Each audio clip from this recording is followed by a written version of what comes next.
good. Hello, everyone, and welcome down to episode 126 of the Down South Photo Show with me, Brendan Waits, here in Ocean Grove, Victoria, Australia, and the guy on your other screen or in your other ear if you're listening to the podcast. It's Cam Blake in Hobart, Tasmania, Australia. Hello, Cam. Hello, Brendan. How are you on this beautiful, fine evening? It's winter, isn't it? Bloody oath, it's winter. It's Yeah. cold Yeah. as shit. Winter has bit. Yeah, it has. I was just talking to Mum before in good old sunny Greensboro, and she played golf today, and she said it was the coldest game of golf she's ever played. Yes, it was rather So, fresh out on the links. I managed to find myself out there this afternoon as well, which was nice for a change to get out of the shop.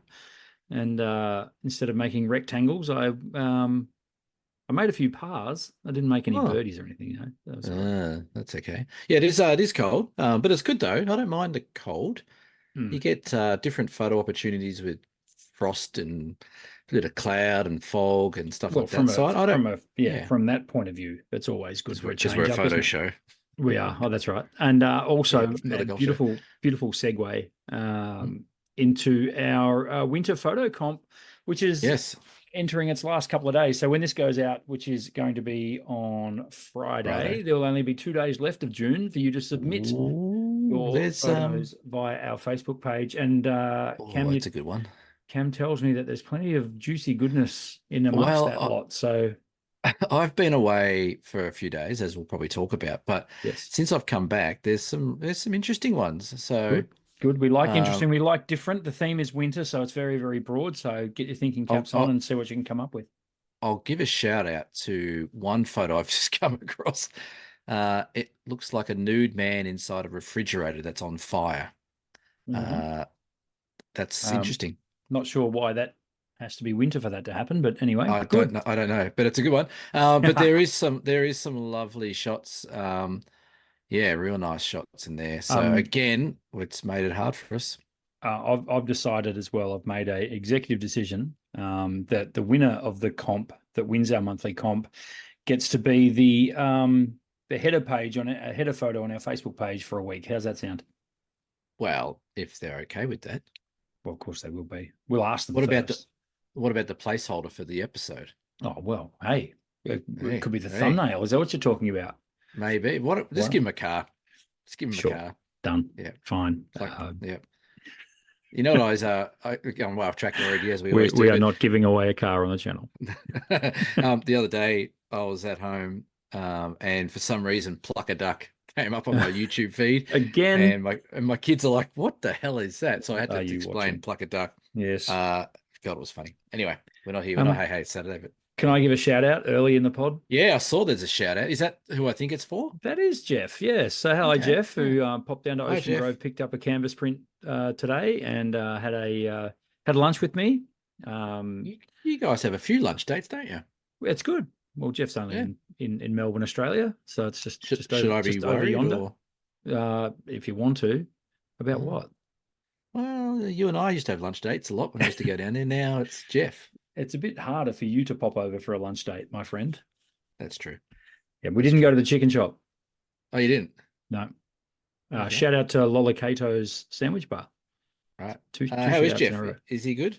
Traveling very well. Tickety boo. Lovely man and very keen photographer. He's one of the good guys, isn't he, Jeff? Yes. He's does he listen to the show? Yes, he does religiously. Oh, okay. So we better say nice things then. Yeah, that's right. He's definitely not when you called him off air, but anyway. That shout out went way too long. Okay, sorry, Jeff. Now, Cam, you've had quite the week. Yeah, a little bit of a week. Well, half a week, I guess you could say. But a few days. Last time we spoke, I was going to be going off to do a walk for a couple of days, 3 days. It didn't go all to plan because I was meant to leave the day that the podcast came out, which is last Friday. But I woke up feeling like crap. The day I was meant to leave, I woke up feeling, it's not the full on cold, but you just get those muscle aches and you're just like, something's coming. Yeah, and I went, okay. So I delayed a day and I left the next day and left on the Saturday. So I hiked in on Saturday, Sunday, and got back out Monday afternoon. I've had a bit of an adventure. Just decided to go off grid for a few days, and I do believe you told me to turn my phone off and go away at one stage when I messaged you. Yes. So I did that. So for those who don't know, Frenchman's Cap's part of the Franklin Gordon Rivers National Park or Wild Rivers National Park. It's almost in the smack bang middle of the World Heritage Area. It's a big quartz mountain face, and it's all surrounded by it's total Jurassic, all glacial sort of made mountains and lakes. Um, and if anyone's driven between Hobart and Launceston, you can see it on the side of the road as you go past.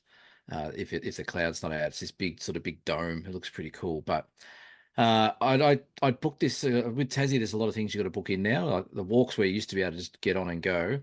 Now you got to book them online through a booking system, which is fine. And I booked that, and I didn't want to give up the booking. And then I had no friends to go with, so I decided to go on my own. Took my camera, carried a tripod for 3 days, didn't even take it out of the bag.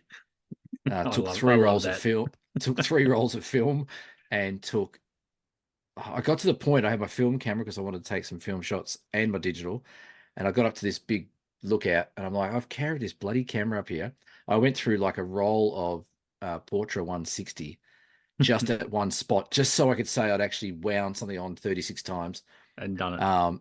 Did a bit of bracketing and did a few different lens changes and stuff like that. But it was good. It was really hard. I'm nowhere near as fit as I once was or should be. There was a couple of not dark moments, but there was a couple of moments where I'm like, just turn around. You're too fat to do this. There was a couple of moments where I'm like, I just can't do this. Yeah. And I must that admit, was when you were only 500 meters in. Tell you what, it wasn't far off that. I reckon it was about 5Ks in. I mean, am I really going to do this? Because I'd done this walk before 10 years ago with a couple of mates, and we walked in and spent 2 nights in this hut. It just rained for 2 or 3 days. And I remembered that, but I didn't remember, like, I've done that many different walks. You don't remember the specifics of each walk. Yeah. But after about 5 kilometers into this one, I'm like, I remember this walk now. It's shit. I don't like it. And I didn't like it. So I was fighting a few demons there for a few Ks, but it's the first time I think in a long time that I've actually done a solo hike of any distance. Yeah. Usually it's like maybe half a day in and out or something like that or whatever.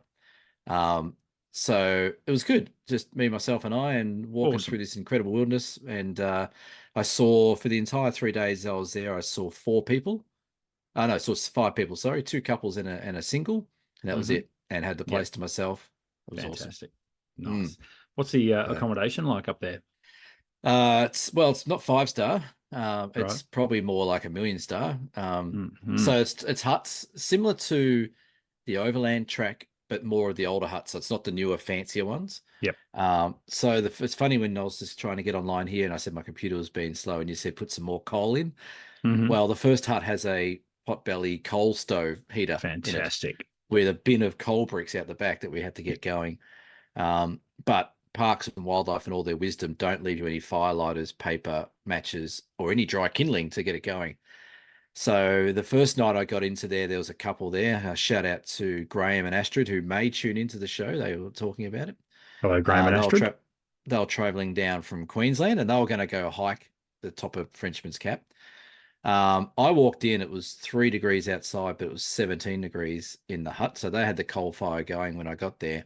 The next night when I had the hut to myself and all the kindling and all the dry bits was gone, it was 2 degrees in the hut and -3 outside.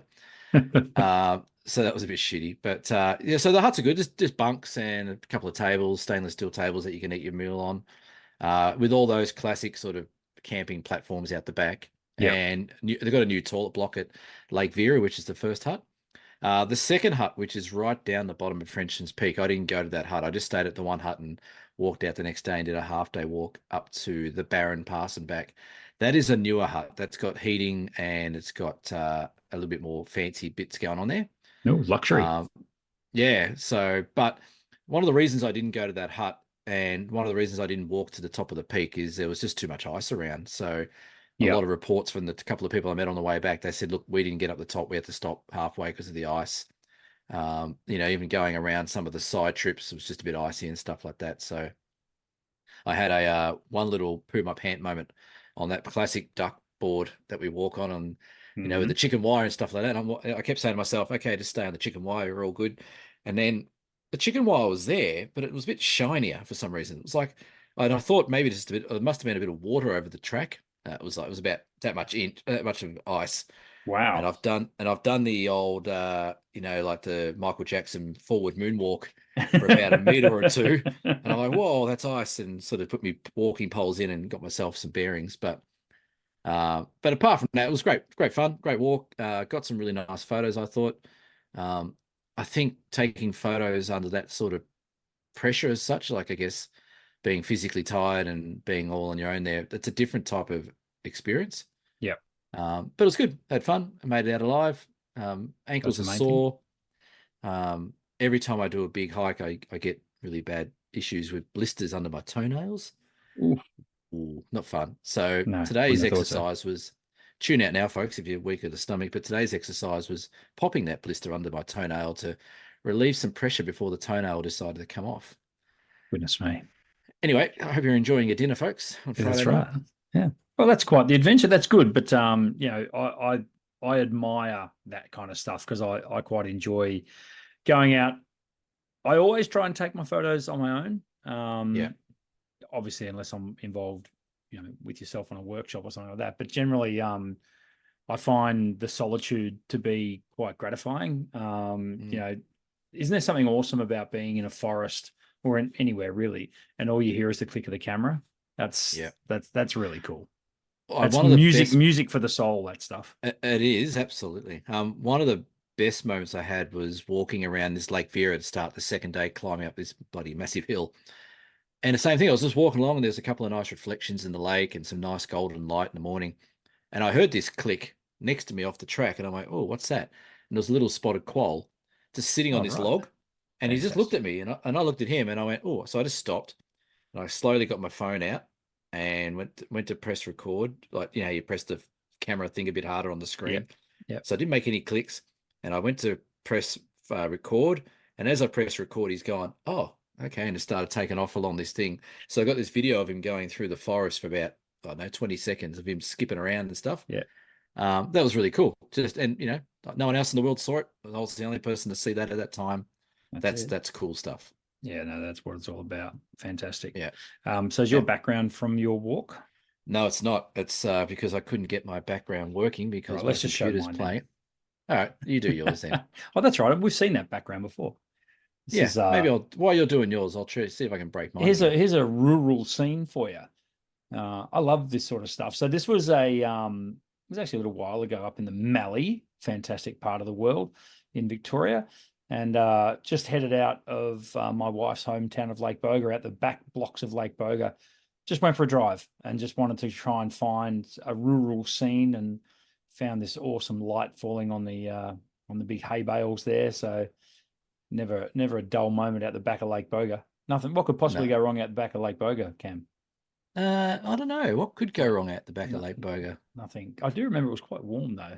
In fact, I would give anything for it to be back in that temperature right now. But wow, yeah, yes. I love doing that. I love when I'm in an area that I've been to 1,000 times. Maybe just going down a road I haven't been down for a while and seeing how things look, and particularly with the eye towards getting some photos, it can always be quite productive, really. And so again, that's not this on my own. Yeah, they're not the same hay bales that we stopped for that other day, was it? No. That was it. What was that town called again? That little one out. Looks like an old that horror was state. That was between Naya West That's right. and Chincopook. Chincopook, that's right. Yeah, it was on the way to Chincopook. So that's well, where we got those look, photos. Wow, look, your computer's working. Something just changed. Holy shit. Well done, Apple. All right. So this is Frenchman's Cap. This is a big mountain, and it's got about a 200, 300 meter feet drop, I think it is, from the top down to the depth, I guess, down the bottom. So yeah, this is taken from Barren Pass. Now this is taken with a 150mm lens, so I'm actually still a long way away from it. But it's just a sheer cliff. There's no vegetation. It's just pure rock. You can see bits of ice sort of dripping down on that left-hand side and a bit of snow on the right-hand side. But yeah, pretty intimidating mountain to get up. You don't get up that way. You go around the back and sort of zigzag your way up, I think. But yeah, so that was a shot I got from the top of Barren Pass, which I was really happy to get up to. I've never been up to Barren Pass in visual. It was always under cloud. So yeah, it was good. But yeah, just a stunning countryside. It's just nuts. Yeah, that's quite unique, that mountain range behind you. It's sort of Yeah, different look about it, hasn't it? it's definitely, it's not that dolerite mountain Yeah. that you normally see in Tassie. It's that quartz sort of granite type of stuff. Mm. But it's just a big, empty, bare rock. Like it's really just stands above everything else. It's above the Yeah. forest line. Nothing grows there. Yep. And so it's just where I took this shot from, to give you a bit of an idea how high I was. I could see the west coast ocean from where I was, Wow. looking out to the west coast of Tassie. So it's up, Yeah. it's in the middle and it's up out high, and you can see a fair way from the top. So Yeah. sadly, real sad, a young man from Hobart died here about 2 weeks before I went. Mm. Not 100% sure what happened, but he'd taken the wrong path off the Frenchman's Cap, and unfortunately came to his demise. Oh, that's no Um, good. it wasn't good, no, and it was really, really weird, because every hut has a book you can sign when you come in, Yep. and you always go in there and see who was there the day before or whatever.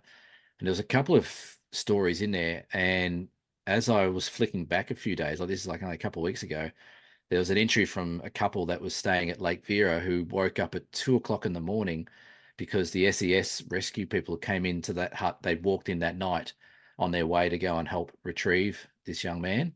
Wow. So they woke up in the middle of the night with this SES team coming into the hut, trying to get all prepared for what they were doing. So shout out to those guys who put their lives at risk and It's a do an tough amazing gig, that job. one. Tough gig. But if you went back another day in the book, there was an entry by this young bloke saying, "Tomorrow I'm really excited. I'm going up Frenchman's Cap." And Oh, wow. yeah, so it's not it's not for the faint-hearted, but you got to be careful. You got to respect.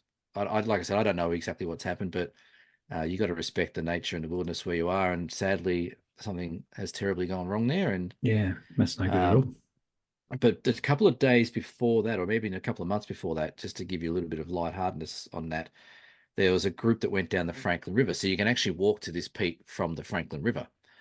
And they lost their boat. They didn't break their boat. Their boat got sucked into a rapid and just completely disappeared. They had 150 kilos of gear that they Goodness spent me. 5 days hauling up over this mountain and back out to the car park where I was. And Wow. the story of these four guys in this book is hilarious. One of the guys, it's almost like they've all done their little individual entry of what each day was. And one guy's entry was just keep swimming, just keep swimming, just keep swimming. That's all it was. Yeah. And then the people that I met in the hut, we both read this at the same time, looked at each other like, why wouldn't you just leave your gear there, take what you need and walk out? Like, Yeah. why try and lug 150 kilos of gear There's been over some some of pretty the most important rugged gear in lands? amongst that. Well, I don't know. But so yeah, there's the difference between what can be a lot of fun and what can be real tragic. So Yeah, there's a fine line sometimes. yeah, and you know what? It's just unlucky for that young man to do what happened, but Mm. You just never can take Mother Nature for granted, I don't think. Absolutely not. So we wanted to have a little chat tonight, Cam, about editing. Well, you put in the rundown, so you want to have a bit of a chat about editing, but yeah, it's our show, so I guess we'll both talk about a little bit about editing. Yeah, you're in it now. We don't talk a lot about editing on this show.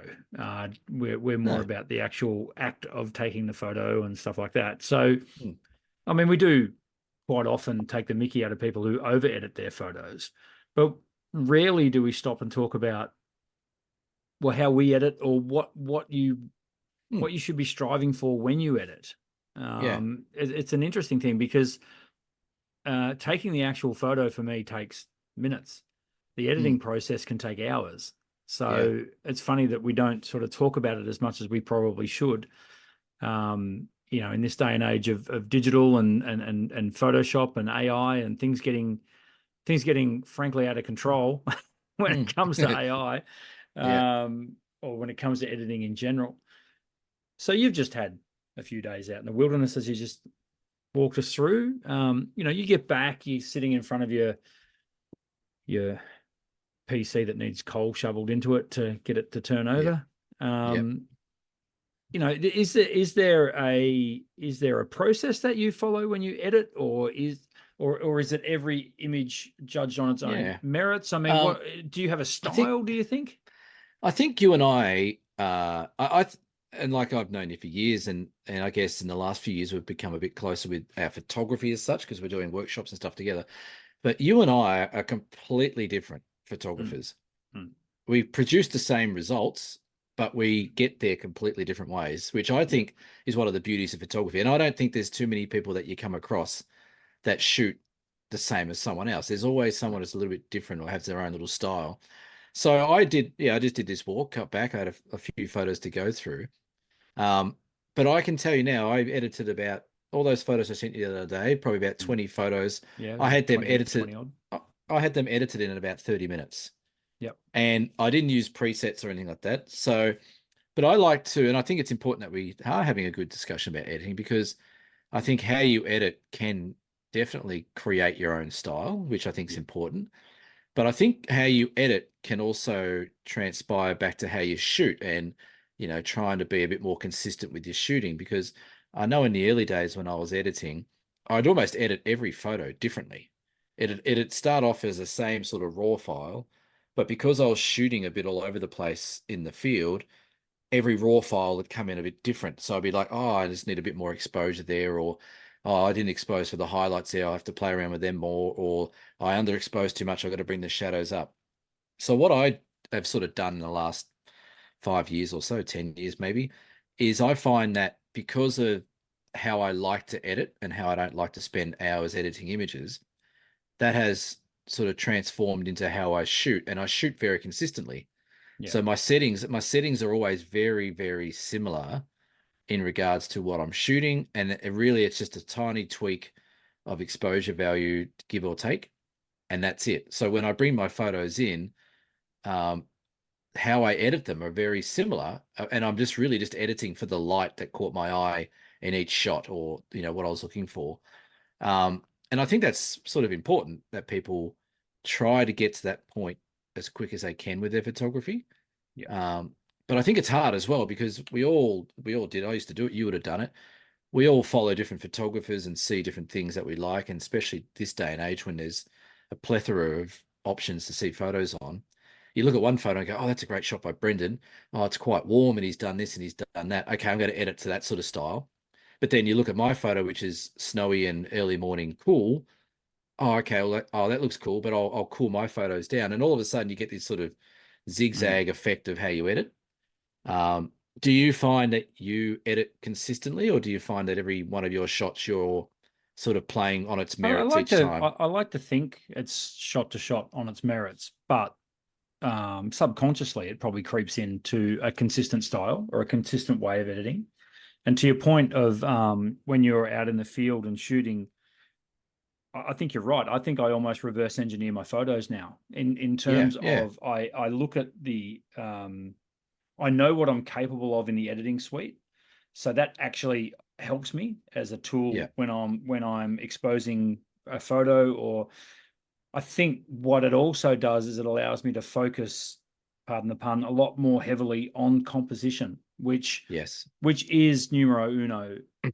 Mm, It always is. Composition is always king. Always, people. No matter, don't listen to what anyone tells you. yep, Composition is number one. yep, Getting that composition right. So yeah, as I say, because I do have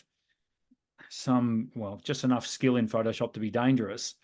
I and I use Photoshop, by the way. I don't use Lightroom. I only use Photoshop. I exclusively use Photoshop. Don't ask me why. That's just how it goes for me. Um, it does free me up in the field, I think, to concentrate a lot more heavily on compositions. yep, I also, to that extent, I'm also very, very capable, very, very aware of my camera's capabilities. In other yep, words, staying within your camera's limitations. Um, Case in point, when we did the 12 Apostle Sunset a few weeks yep, ago on the tour, and here I was with just a 400 mil, so effectively an 800 mil lens on the OM system, pointing it exactly into a bright sun. But yep, that was what I was after. That's what I wanted to do, and knowing the limitations of my camera equipment, but also what I can do in an edit.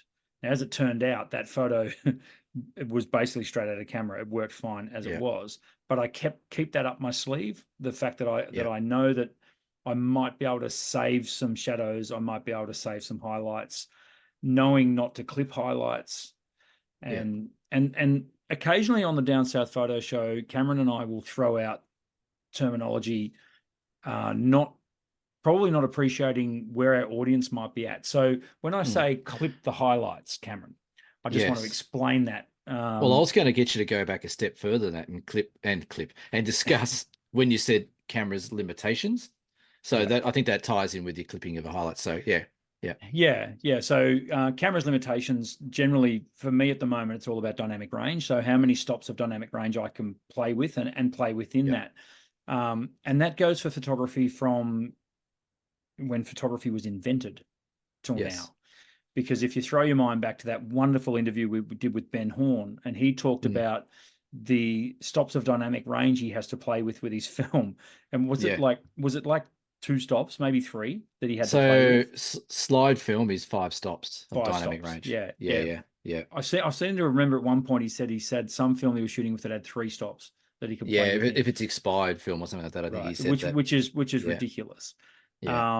But so when you say, so I think again, just to dissect that a bit more to help people listening. Some people don't know what dynamic range is. Like some people go, what the hell is dynamic range? In a nutshell, dynamic range is your camera's ability to see detail in highlights and shadows at the same time. Now, when I say at the same time, that includes being able to, in post-production, lift shadows and still see detail in there. So when we talk about, let's talk about highlights. So if you have an area, particularly a very, very bright area, for example, the photo behind me, if I just cover up my screen again, sorry for those listening to the pod, but there's a picture of some hay bales there. And the one on the right has a very, very bright face to it because it's facing the sun. Now, if you have a look there, you can still see detail in the straw, in the hay there. You can actually see the texture of the hay. Now, if you couldn't see that and that was just a white splodge, that's called clipping the highlights. And in fact, you could argue that the sky there has probably been clipped to save the face of the hay bale here. So when we say clipping the highlights, that means when you bring your highlights down, there's still no detail there. So you've literally blown your highlights, or as we call, clipped your highlights, and there's no data there. There's no information in that area at all. So if you're taking a photograph and you take the photograph and you look at it and you go, okay, there's my photograph in the back of the camera. How the hell do you tell there and then if you've made a mistake with your highlights? There are several ways you can do it. Number one is you can actually set your camera to, I think they call it marching ants, have a little outline that flashes, or some cameras, it changes color. It goes red if you've clipped that area of highlights. And we had a very interesting discussion about this when we shot the Redwoods, because there was highlight clipping going on left, right, and center. Because we were working in an area where it was dark, but these amazing light rays coming through. So the dynamic range in there was massive. I mean, in some instances, you're probably working at up to maybe 11 stops of dynamic range.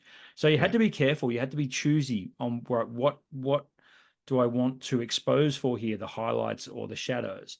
And, you know, in those kind of conditions, you can set your camera to show you. Quite often, though, I will literally zoom in on the photo. I do it all the time, particularly if I've got time. So if it's a landscape that's not moving and the conditions aren't changing overly rapidly, I will quite often pixel peep and just zoom up and have a look. And so, and you can, experienced photographers can tell pretty much straight away if they've clipped their highlights or what's the opposite of clipping highlights? Is it burning shadows, or do you clip your shadows? I've never called it clipping the shadows. Maybe you're losing detail or losing I don't know. Shadow detail. I don't know what it is. I think it's still clipping either way. Clipping, I guess I always relate to it with highlights. That's all. Yeah. So you zoom in and have a look, and you look at for the marching ants.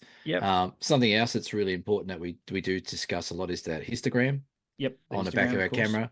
Which will show you pretty much the whole dynamic range of your shot. So from your darkest dark to your brightest bright, it'll give you a really good output or a really good reading of where that light's falling within the capability of the camera.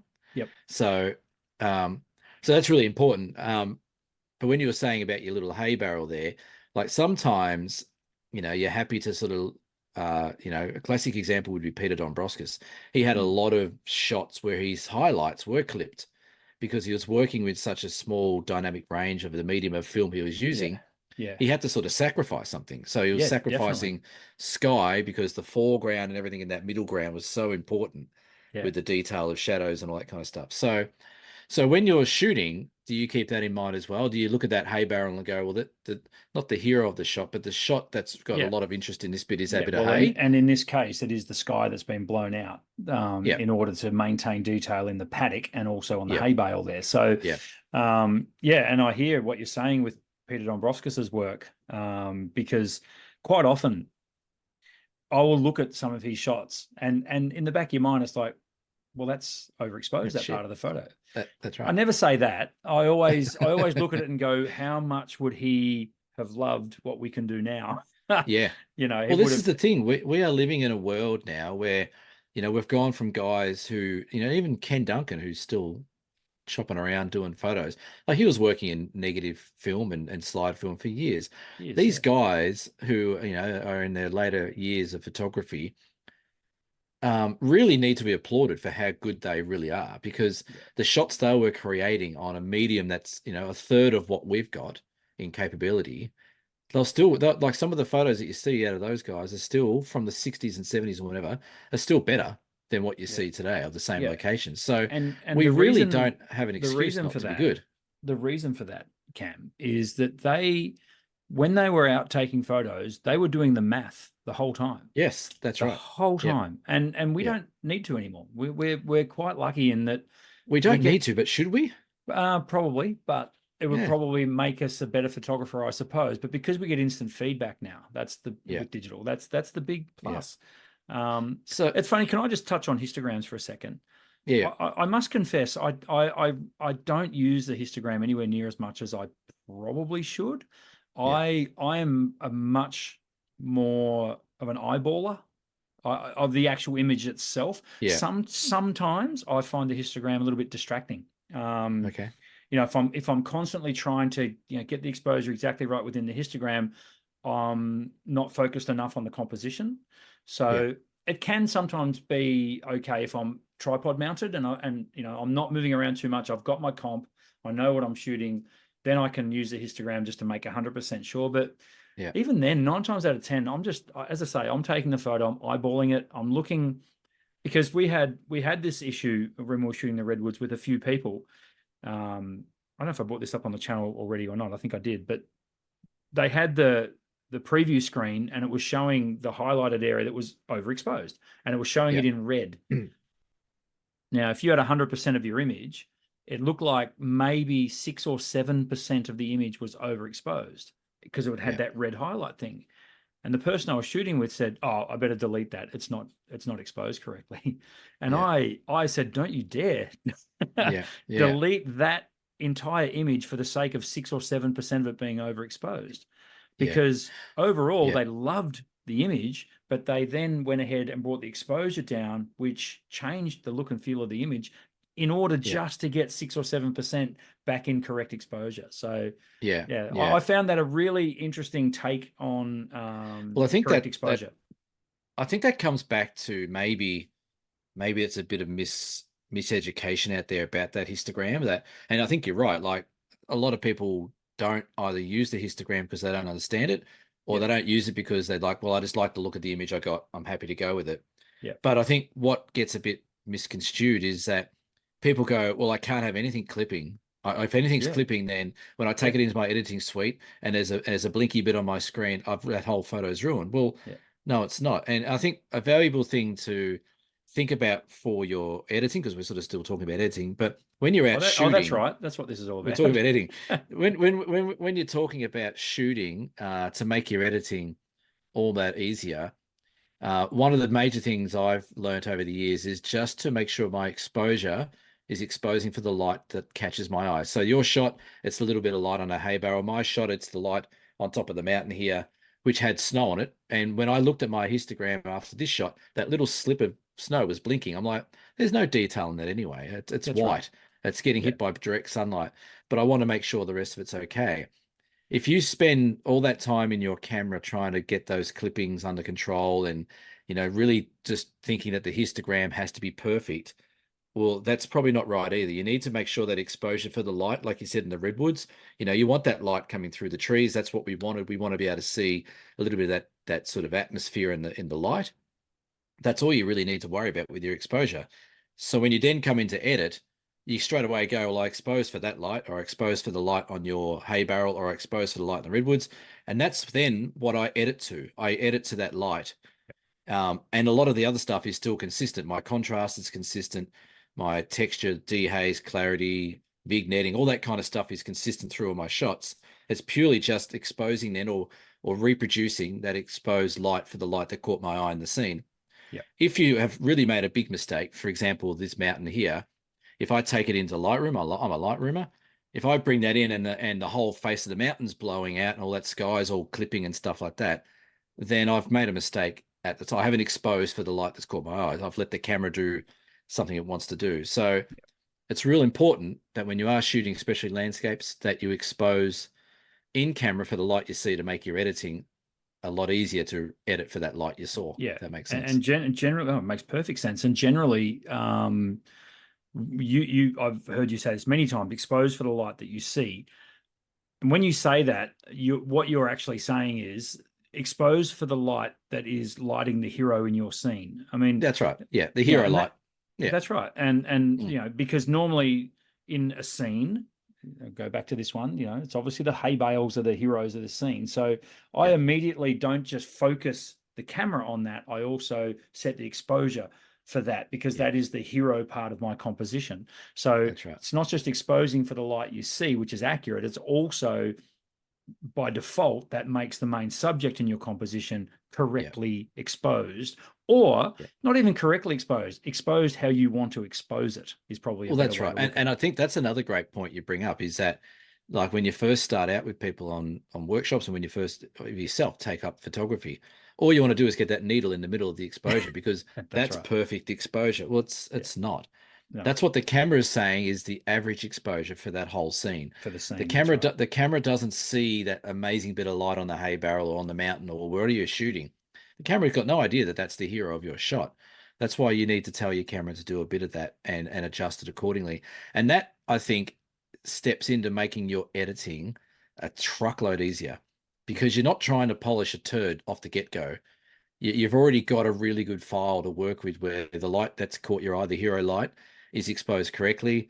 Then, like you said before, you've got all that time to set up your composition right and get it all right. So when you come into edit, it really should be a fairly straightforward process of, I remember this shot. That's the light that I liked. That's what I exposed for. Composition I worked on. Bang, bang, bang, bang, bang. You're done. If you're majorly sliding things left and right all the way through a photo, it's probably got more to do with your technique of shooting than it is to your technique of editing. And that's where I think it's really important to get it right in camera, which is what we try and teach. Because it just saves you so much heartache later on. Yeah, definitely does. There's something really cool about when you get your composition, but you get it amongst awesome light. That little marriage is and it doesn't happen all the time, but sometimes you just hit that sweet spot when the comp's awesome, but the light's just as good. The light's matching it, and that's when you get an awesome photo. Is when the light's good and the composition's good as well. I think that's one of the things I love about photography is it's when the planets align, and it's a buzz. It's a cool feeling. Yeah. So you said you use Photoshop for editing. Yes. And then I use Lightroom. There's no right or wrong. No. I don't. And effectively, they're the same thing. They just have different user interfaces. That's right. They do the same thing, same adjustments. You pretty much got all the same sliders to work with. Lightroom obviously categorizes things and catalogs things for you where Photoshop just chucks it in as a single file or whatever it might do. Yep. Other editing softwares that are out there, you might know more about that than I, but there's a lot of the camera brand ones, isn't there? Like, the Canon editing or Sony editing or whatever it might be. There's also Nick software that's out there. Software, There's a lot. There's a few free ones out there. There's look, the names escape me right now, but you could easily do a Google search for it. There are plenty of free editing software suites out there. And I must say, Can I diss Adobe for a little bit, please? Sure. Let me just add that to the running sheet. We lose I'm sponsorship I'm from not Adobe. sure. I'm not sure what's going on over at Adobe. I'm really not. Right. I'm fascinated by there seems to be every other day an update to Photoshop or Lightroom, and the amount of, I don't know, the way that they're trying to make it phenomenally easy to edit in terms of filters, in terms of presets, in terms of AI. It's almost like they're worried about people falling off the Adobe bandwagon. Right. And if you're listening, Adobe, drop your friggin' prices. For God's sake, you are too expensive. It's outrageous what they're charging now for software that you subscribe to now. You don't long gone are the days where you got a disc with the software on it. That's all, you download it all. Yeah, and a book about that thick on how to use it. Yeah, and you've got to subscribe, and then I'm currently paying $85 a month for Photoshop for the Adobe So you suite. think they're introducing a lot more automated editing Heaps bullshit just so people don't just keep going over the topaz or dick effect or whatever it is, whatever. Yeah. Right. I think there's a lot of that going on. It is. And I also, their neural filters. Do you know about these, Cam? No. Yeah, it's quite interesting. It is. There is a lot of AI being used now. I run a Photoshop, as you guys. I run a Photoshop. That sounds wrong. I run a camera store. Camera in Photoshop. Yep. And we restore a lot of photos quite often. A lot of old wedding photos, a lot of old family photos, and that sort of stuff. And I use Photoshop to do it, and I use the neural filters a lot. They're great. They cost me $80 a month. They fail every second time that I use it. They crash, and it's getting worse. And I've got like souped up PCs and all high end stuff, and the filters will quite often crash and don't work, and it's janky. Janky. Yeah. It's interesting. I'm just want to tee off at Adobe for a second there. So what you're saying is editing, don't bother. Just don't worry about it. Well, maybe shoot film. Be done with it. That's right. Maybe we should all now. That's if you've got any questions about editing, please hit us up in the comments below. And we could go on forever about editing. Well, of course we could, but that's just scratching the surface. My little closing statement for editing, for those who are really wanting to try and get a bit better at their editing, is spend more time in your camera getting those details right, your light and your composition, like Brendan mentioned. Spend more time in the field doing that right, and less adjustments on your editing, and you'll start to see that little matrix come together, I reckon. And then from there, you'll start getting your own style and moving on. Like I said, if you're sliding things left to right, trying to match things and trying to fix things up, it's probably got less to do with your editing skills and more to do with your shooting skills. So just keep that in mind. Yep. Here. Fuji bringing film back. So after they decided that they wanted out, and I think from my mail, they wanted out because they could no longer afford to service their film processors anymore. That's right. I remember saying that once. Or get parts and all this sort of stuff to keep the silver halide process alive. Yeah, they've done a backflip. They've done a 180. They are now going to make Fujifilm all their films again in China. They've decided to build a factory in China to start making film. So this is interesting on a lot of fronts, particularly for me, because again, running a camera store, selling film and getting film processed for people, I'm quite hopeful and optimistic that it might see the price of film drop a wee bit now that there's a bit more film coming onto the market. I accredit all this to the Pentax 17. That's right. That's that beautiful looking camera has changed the way we look at things. Makes you wonder if these execs over at Nikon and Canon and these places are starting to go, Here you go. I'm going to make a bombshell announcement. What are we on episode 126? 126. By this time next year, 2 of the 3 major brands will have brought out a new film camera. Okay. I reckon Canon. That's a pretty safe bet. I reckon Canon and Nikon are going to bring one out. Sony won't touch it. No, But Canon and Nikon will have some spare parts lying around. I wonder if like Yashica will come back, or Hanamex, or one of those guys. Like you said the other week, if OM Systems came out and made an OM1 film camera, what an opportunity! It'd be done and dusted. What an opportunity they've got. But I doubt they will, because that's just not how they work. So yeah, it was interesting. It was just brought to my attention today that Fuji are going to be back with a vengeance. So that'll be interesting then to see if they follow up with film processors. I'm just reading here. Fuji said to resume color negative film production in China. Okay. The first films that are going into production will be the Fuji C200, which is like a standard, whatever, superior, whatever it used to be. I would have thought, yeah. Yeah, 200 ISO, 400 ISO, which is being made. The company that's taking, I guess, over the licensee of this or whatever it is called Yes-Star. Yes-Star. Yeah. Which is known for making medical film. So they've obviously in the process of doing it.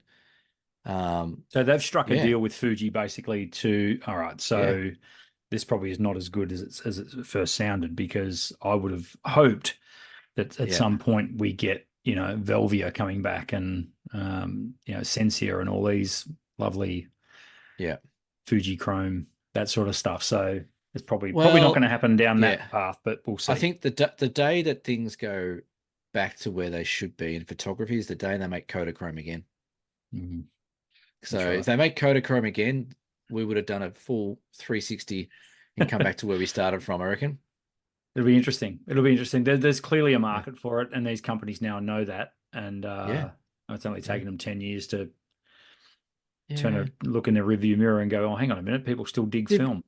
Did we ever think though that film was just going to completely die? Like, I don't think I ever thought. I did. Yeah. No, I always thought there'd be something. I thought film was cooked. Probably about 5 years ago. Well, maybe even during COVID, because Kodak in where are they? In New York. Oh, what's the name of the suburb in New York where they make Kodak? Doesn't matter. Anyway, they shut down their factory. They shut it down. Yeah. And they came out and said it'll actually cost them more money to fire it up than just to close the whole thing down. It's just, and that was a real worry. That was like, whoa, this could be the nail in the coffin of film. Yeah. But I suppose in the back of my mind, it was always the backyard, people someone will work out how to make film. It's not easy. I tell you, there is a brilliant YouTube clip at the channel called Smarter Every Day. They do a deep dive on what goes into making film, and it's really cool. So I'll probably link that in the description. Okay, sounds good. Yes. I always thought, because the only thing that gave me hope was vinyl. I thought vinyl's still around. Yes, and that's had that many resurgence of vinyl. Maybe we're going through the first sort of resurgence of film, perhaps. I'm not too sure. Yeah, it'll be interesting to see where that all ends up. But we shall see. If you are into shooting film, let us know. We like film. I like film cameras. Yeah, we should do film-only workshops. Oh. That would be an absolute bloody nightmare. You reckon? I suppose you technically could. I use my film camera not much as I wanted to, but you know what? I stuffed up my first couple of shots because I just assumed it was auto everything. So I put up the thing and I didn't even focus it. I just looked through the viewfinder. It probably was focused, but I just looked through it and thought, oh yeah, it looks good. Bang. And I went, oh, hang on. I've got to focus this. I've got to check everything. Got to think about this. The camera I've got, it's got like this multi-spot metering thing that averages out the exposure for you. Oh. So I had to do that. I'm like, right, I remember all this now. This is cool. I've actually got to think about it, and I've got to focus it. And I had to change the polarizing filter, and then I had to wind it on. I had to keep still at like 60th of a second. There's no image stabilizer, like it was cool.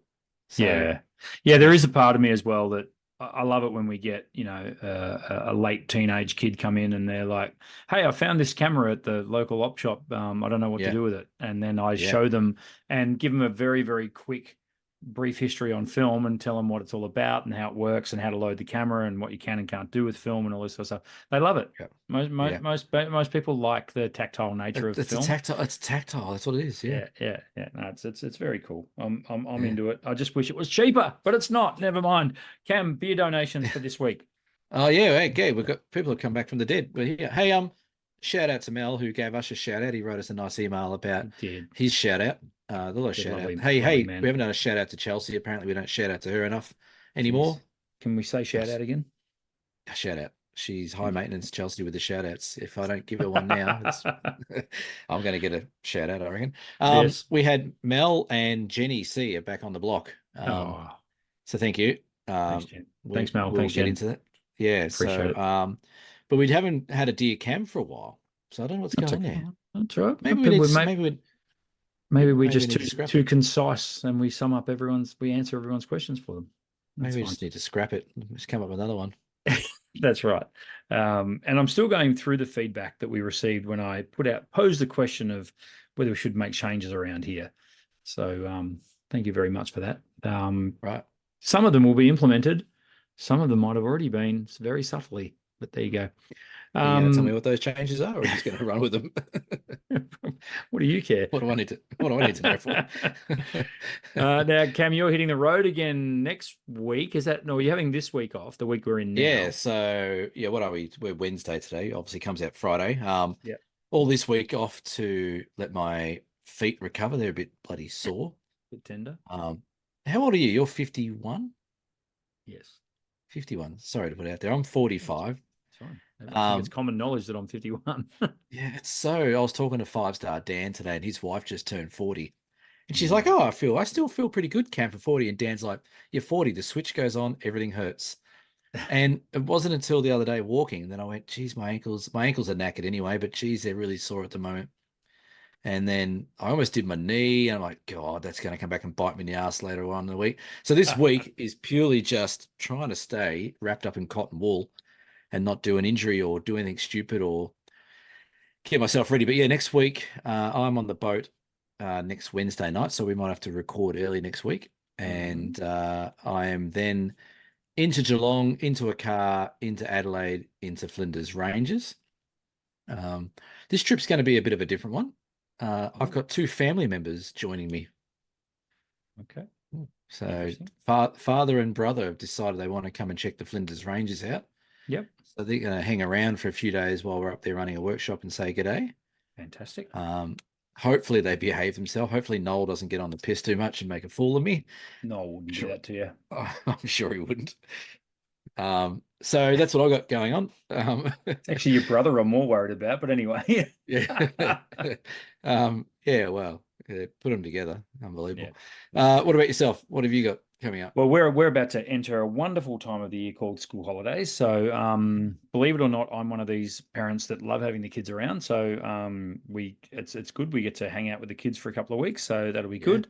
And we generally get a bit busier around school holidays in Ocean Grove. So the shop will no doubt get busy. We're also hitting end of financial year, so I've got all that to take care of with the business. So that's all fun. Yeah, I'm sorry, didn't mean to bring it up, but yeah, thank you. It's maybe my week isn't quiet. That's right. Whether we like it or not, it's here at the end of the financial year. So happy new financial year, everyone. Photography wise, though, I still owe myself that trip out to Peterborough, which I didn't get to this week. But yes, yeah. Fingers crossed I can get out there next week or the week after. We shall see. And I have just recently been made aware that I am running a photography bus trip up at the Bright Festival of Photography. So I think I'll be is that what that meeting was about? That's right. Going to, speaking of, had a lovely meeting with the fantastic Nick Fletcher and the wonderful Charlie Brown a few nights ago to organise the Bright Festival of Photography and what we're going to be involved with up there. Very cool that you're involved now. I like this. Yeah, it is. Look, I mean, I think it was a no-brainer that, I mean, going last year was really me just going, okay, fine, I'll do it. I know. I just wanted to get a feel for it, So you send them enough emails saying, please invite me. They're going to do it eventually. Well, that's right. Yeah, for sure.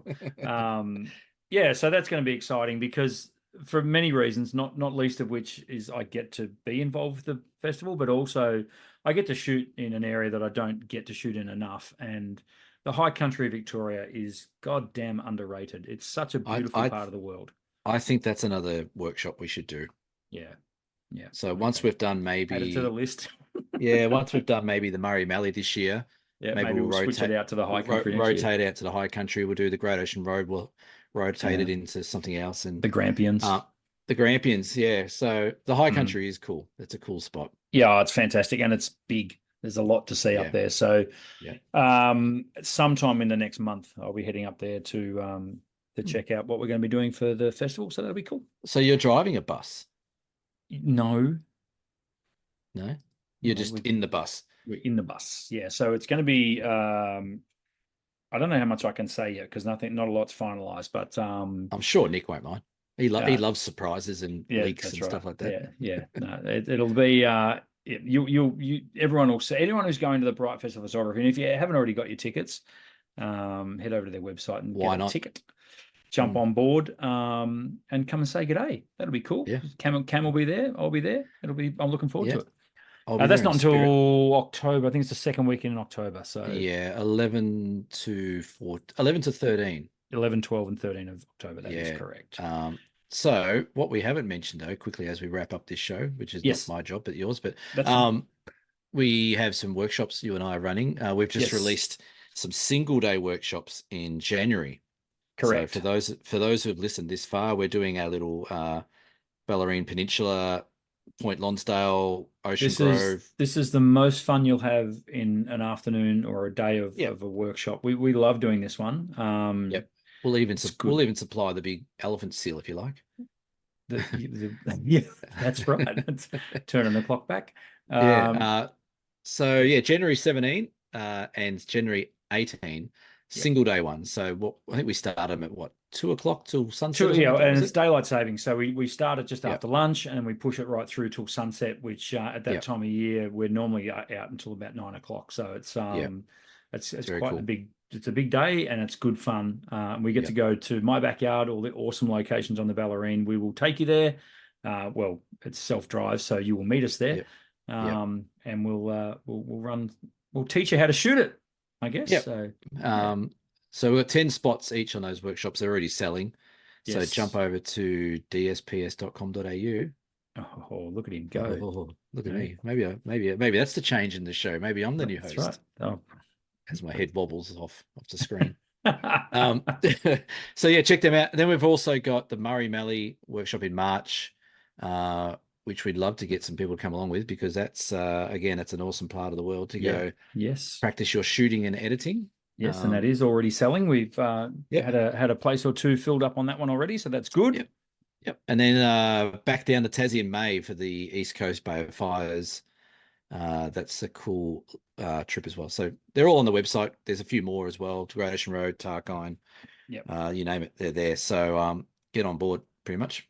dsps.com.au. Cam, thanks for tuning in. No, thanks for being part of episode off the rails again. This has been episode 126 of the Down South Photo Show. We will see you for episode 127. All done, Mr. Blake? I believe so. Unless you want to stuff something else up.